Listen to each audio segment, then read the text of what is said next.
Hello and welcome to my channel, or welcome back to my channel. My name is Jay and this is a web of classic tales. If you're enjoying the videos, please like, subscribe, and share. If you want a notification every single time a new video is uploaded, please click the little bell icon. Today we will continue reading H.G. Wells' The Time Machine.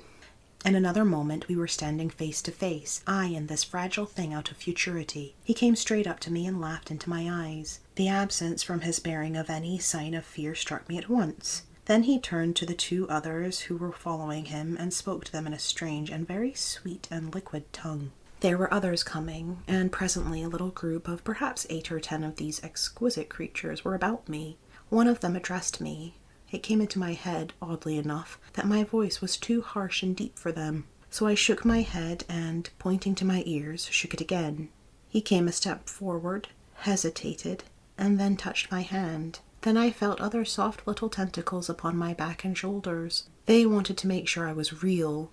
There was nothing in this at all alarming. Indeed, there was something in these pretty little people that inspired confidence, a graceful gentleness, a certain childlike ease. And besides, they looked so frail that I could fancy myself flinging the whole dozen of them about like ninepins. But I made a sudden motion to warn them when I saw their little pink hands feeling at the time machine. Happily then, when it was not too late, I thought of a danger I had hitherto forgotten, and reaching over the bars of the machine, I unscrewed the little levers that would set it in motion and put these in my pocket. Then I turned again to see what I could do in the way of communication. And then, looking more nearly into their features, I saw some further peculiarities in their Dresden china type of prettiness. Their hair, which was uniformly curly, came to a sharp end at the neck and cheek. There was not the faintest suggestion of it on the face, and their ears were singularly minute.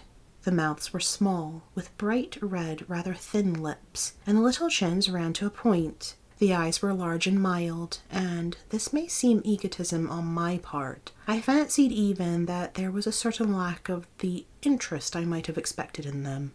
As they made no effort to communicate with me, but simply stood around me smiling and speaking in soft cooing notes to each other, I began the conversation. I pointed to the time machine and to myself. Then, hesitating for a moment how to express time, I pointed to the sun. At once a quaintly pretty little figure in checkered purple and white followed my gesture, and then astonished me by imitating the sound of thunder. For a moment I was staggered, though the import of his gesture was plain enough. The question had come into my mind abruptly. Were these creatures fools? You may hardly understand how it took me. You see, I had always anticipated that the people of the year 800 and 2000 odd would be incredibly in front of us in knowledge, art, everything. Then one of them suddenly asked me a question that showed him to be on the intellectual level of one of our 5-year-old children. Asked me, in fact, if I had come from the sun in a thunderstorm. It let loose the judgment I had suspended upon their clothes, their frail light limbs and fragile features. A flow of disappointment rushed across my mind. For a moment I felt that I had built the time machine in vain. I nodded, pointed to the sun, and gave them such a vivid rendering of a thunderclap as startled them. They all withdrew a pace or so and bowed. Then came one laughing towards me, carrying a chain of beautiful flowers altogether new to me, and put it about my neck. The idea was received with melodious applause, and presently they were all running to and fro for flowers, and laughingly flinging them upon me until I was almost smothered with blossom. You who have never seen the like can scarcely imagine that delicate and wonderful flowers countless years of culture had created. Then someone suggested that their plaything should be exhibited in the nearest building, and so I was led past the Sphinx of white marble, which had seemed to watch me all the while with a smile at my astonishment, towards a vast grey edifice of fretted stone. As I went with them, the memory of my confident anticipations of a profoundly grave and intellectual posterity came, with irresistible merriment, to my mind. The building had a huge entry, and was altogether of colossal dimensions. I was naturally most occupied with the growing crowd of little people, and with the big open portals that yawned before me, shadowy and mysterious. My general impression of the world I saw over their heads was a tangled waste of beautiful bushes and flowers, a long-neglected and yet weedless garden. I saw a number of tall spikes of strange white flowers, measuring a foot perhaps across the spread of the waxen petals. They grew scattered, as if wild, among the variegated shrubs, but as I say, I did not examine them closely at this time. The time machine was left deserted on the turf among the rhododendrons. The arch of the doorway was richly carved, but naturally I did not observe the carving very narrowly, though I fancied I saw suggestions of old Venetian decorations as I passed through, and it struck me that they were very badly broken and weather-worn. Several more brightly clad people met me in the doorway, and so we entered. I, dressed in dingy 19th century garments, looking grotesque enough, garlanded with flowers, and surrounded by an eddying mass of bright, soft-coloured robes, and shining white limbs, and a melodious whirl of laughter and laughing speech. The big doorway opened into a proportionately great hall hung with brown. The roof was in shadow, and the windows, partially glazed with coloured glass and partially unglazed, admitted a tempered light. The floor was made up of huge blocks of some very hard white metal, not plates nor slabs, blocks, and it was so much worn, as I judged by the going to and fro of past generations, as to be deeply channeled along the more frequented ways. Transverse to the length were innumerable tables made of slabs of polished stone, raised perhaps a foot from the floor, and upon these were heaps of fruits.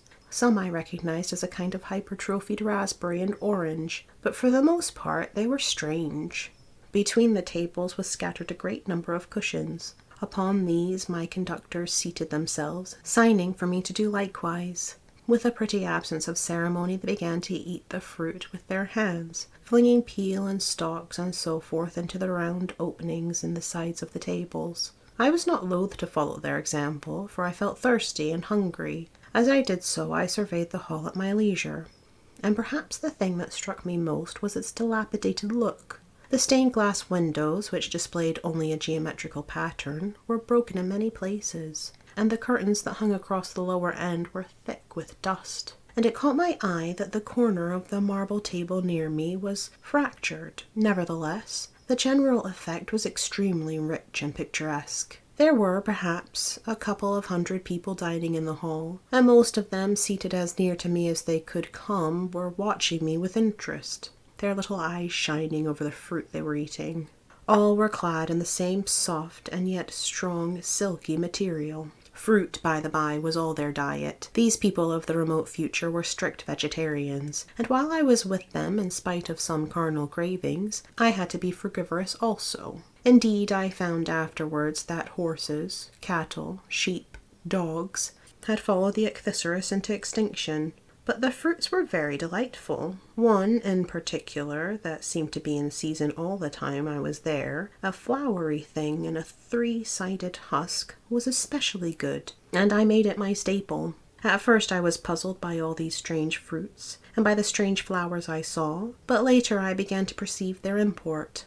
However, I am telling you of my fruit dinner in the distant future now. So soon as my appetite was a little checked, I determined to make a resolute attempt to learn the speech of these new men of mine. Clearly that was the next thing to do. The fruit seemed a convenient thing to begin upon, and holding one of these up, I began a series of interrogative sounds and gestures. I had some considerable difficulty in conveying my meaning.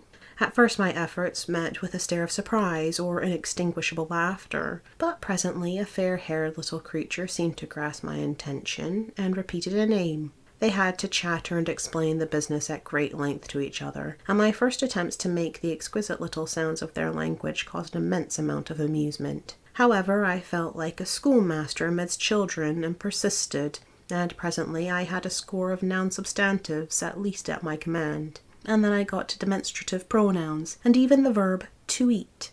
But it was slow work, and little people soon tired and wanted to get away from my interrogations, so I determined, rather of necessity, to let them give their lessons in little doses when they felt inclined.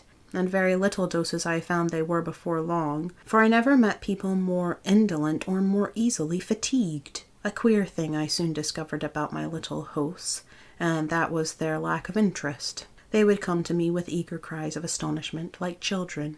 But like children they would soon stop examining me, and wander away after some other toy. The dinner and my conversational beginnings ended.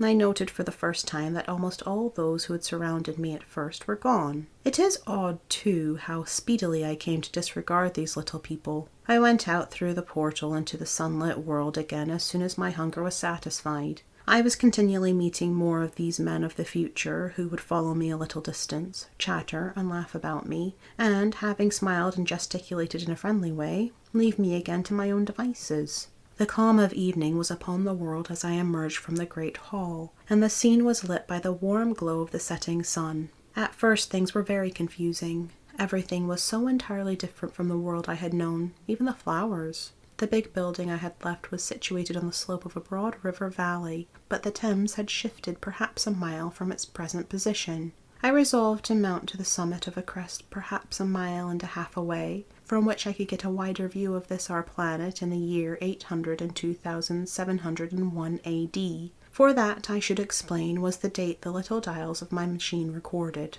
As I walked, I was watched for every impression that could possibly help to explain the condition of ruinous splendor in which I found the world. For ruinous it was. A little way up the hill, for instance, was a great heap of granite, bound together by masses of aluminium, a vast labyrinth of precipitous walls and crumpled heaps, amidst which were thick heaps of very beautiful pagoda-like plants, nettles possibly, but wonderfully tinted with brown about the leaves, and incapable of stinging. It was evidently the derelict remains of some vast structure, to what end built I could not determine. It was here that I was destined, at a later date, to have a very strange experience, the first intimations of a still stranger discovery, but of that I will speak in its proper place. Looking round with a sudden thought from a terrace on which I rested for a while, I realized that there were no small houses to be seen. Apparently the single house, and possibly even the household, had vanished. Here and there among the greenery were palace-like buildings, but the house and the cottage, which form such characteristic features of our own English landscape, had disappeared. Communism, I said to myself. And on the heels of that came another thought. I looked at the half-dozen little figures that were following me. Then, in a flash, I perceived that all had the same form of costume, the same soft hairless visage, and the same girlish rotundity of limb. It may seem strange, perhaps, that I had not noticed this before, but everything was so strange. Now I saw the fact plainly enough. In costume, and in all the differences of texture and bearing that now mark off the sexes from each other, these people of the future were alike. And the children seemed to my eyes to be but the miniatures of their parents. I judged, then, that the children of the time were extremely precocious, physically at least, and I found afterwards abundant verification of my opinion. Seeing the ease and security in which these people were living, I felt that this close resemblance of the sexes was after all what one would expect, for the strength of a man and the softness of a woman, the institution of the family, and the differentiation of occupations are the mere militant necessities of an age of physical force. Where population is balanced and abundant, much childbearing becomes an evil rather than a blessing to the state. Where violence comes but rarely and offspring are secure, there is less necessity. Indeed, there is no necessity for an efficient family, and the specialization of the sexes with reference to their children's needs disappears. We see some beginnings of this even in our own time, and in this future age it was complete. This, I must remind you, was my speculation at the time. Later, I was to appreciate how far it fell short of the reality. While I was musing upon these things, my attention was attracted by a pretty little structure, like a well under a cupola. I thought in a transitory way of the oddness of wells still existing, and then resumed the thread of my speculations. There were no large buildings towards the top of the hill, and as my walking powers were evidently miraculous, I was presently left alone for the first time. With a strange sense of freedom and adventure, I pushed on up to the crest. There I found a seat of some yellow metal that I did not recognize, corroded in places with a kind of pinkish rust and half smothered in soft moss, the armrests cast and filed into the resemblance of griffins' heads. I sat down on it, and I surveyed the broad view of our old world under the sunset of that long day. It was as sweet and fair a view as I have ever seen. The sun had already gone below the horizon, and the west was flaming gold, touched with some horizontal bars of purple and crimson. Below was the valley of the Thames, in which the river lay like a band of burnished steel. I have already spoken of the great palaces dotted about among the variegated greenery, some in ruins and some still occupied. Here and there rose a white or silvery figure in the waste garden of the earth. Here and there came the sharp vertical line of some cupola or obelisk. There were no hedges, no signs of proprietary rights, no evidences of agriculture. The whole earth had become a garden. So watching, I began to put my interpretation upon the things I had seen, and as it shaped itself to me that evening, my interpretation was something in this way. Afterwards I found I had got only a half-truth, or only a glimpse of one facet of the truth. It seemed to me that I had happened upon humanity upon the wane. The ruddy sunset set me thinking of the sunset of mankind. For the first time I began to realize an odd consequence of the social effort in which we are at present engaged, and yet, come to think, it is a logical consequence enough. Strength is the outcome of need. Security sets a premium on feebleness, the work of ameliorating the conditions of life. The true civilizing process that makes life more and more secure had gone steadily on to a climax. One triumph of a united humanity over nature had followed another. Things that are now mere dreams had become projects deliberately put in hand and carried forward, and the harvest was what I saw. After all, the sanitation and the agriculture of today are still in the rudimentary stage. The science of our time has attacked but a little department of the field of human disease, but even so it spreads its operations very steadily and persistently. Our agriculture and horticulture destroy a weed just here and there and cultivate perhaps a score or so of wholesome plants, leaving the greater number to fight out a balance as they can. We improve our favorite plants and animals, and how few they are, gradually by selective breeding. Now a new and better peach, now a seedless grape, now a sweeter and larger flower, now a more convenient breed of cattle. We improve them gradually, because our ideals are vague and tentative, and our knowledge is very limited, because nature, too, is shy and slow in our clumsy hands. Some day all this will be better organized, and still better. That is the drift of the current in spite of the eddies. The whole world will be intelligent, educated, and cooperating. Things will move faster and faster towards the subjugation of nature. In the end, wisely and carefully, we shall readjust the balance of animal and vegetable to suit our human needs.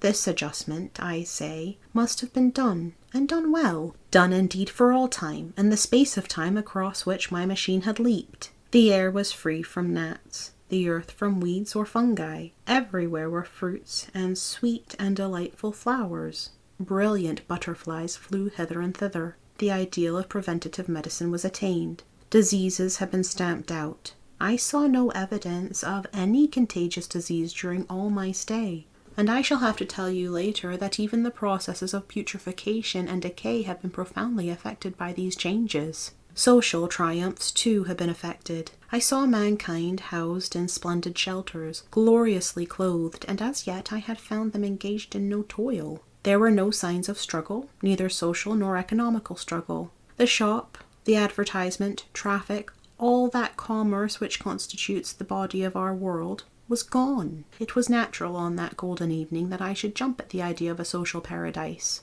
The difficulty of increasing population had been met, I guessed, and population had ceased to increase. But with this changing condition comes inevitably adaptations to the change. What, unless biological science is a mass of errors, is the cause of human intelligence and vigor, hardship and freedom? Conditions under which the active, strong, and subtle survive and the weaker go to the wall. Conditions that put a premium upon the loyal alliance of capable men, upon self-restraint, patience, and decision. And the institution of the family, and the emotions that arise therein, the fierce jealousy, the tenderness for offspring, parental self-devotion, all found their justification and support in the imminent dangers of the young. Now, where are these imminent dangers?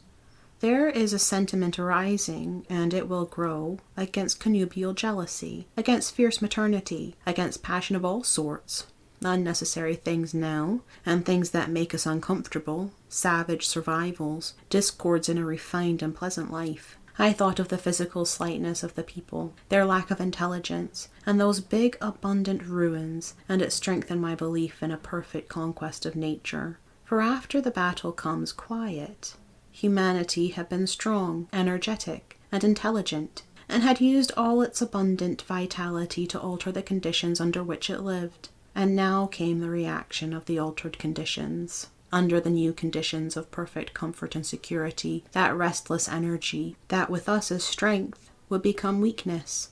Even in our own time, certain tendencies and desires, once necessary to survival, are a constant source of failure. Physical courage and the love of battle, for instance, are no great help, may even be hindrances to a civilized man. And in a state of physical balance and security, power, intellectual as well as physical, would be out of place. For countless years, I judged, there had been no danger of war or solitary violence, no danger from wild beasts, no wasting disease to require strength of constitution, no need of toil. For such a life, what we should call the weak are as well equipped as the strong, are indeed no longer weak.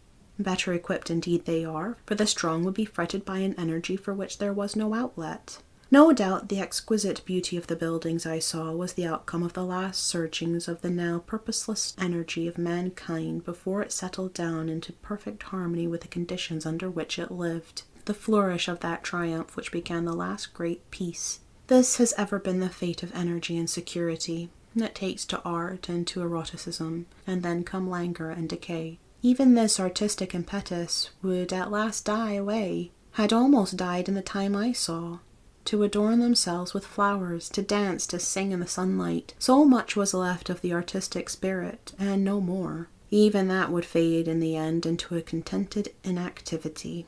We are kept keen on the grindstone of pain and necessity, and it seemed to me that here was that hateful grindstone broken at last. As I stood there in the gathering dark, I thought that in this simple explanation I had mastered the problem of the world, mastered the whole secret of these delicious people. Possibly the checks they had devised for the increase of population had succeeded too well, and their numbers had rather diminished than kept stationary. That would account for the abandoned ruins. Very simple was my explanation, and plausible enough, as most wrong theories are. Thank you for listening. This has been H.G. Wells' The Time Machine, Chapter 4. I've been Jay. This has been a Web of Classic Tales. Please like, subscribe, and share. Click the bell icon for notifications. I hope you're having a fantastic day. Have a nice life, and I'll see you next time.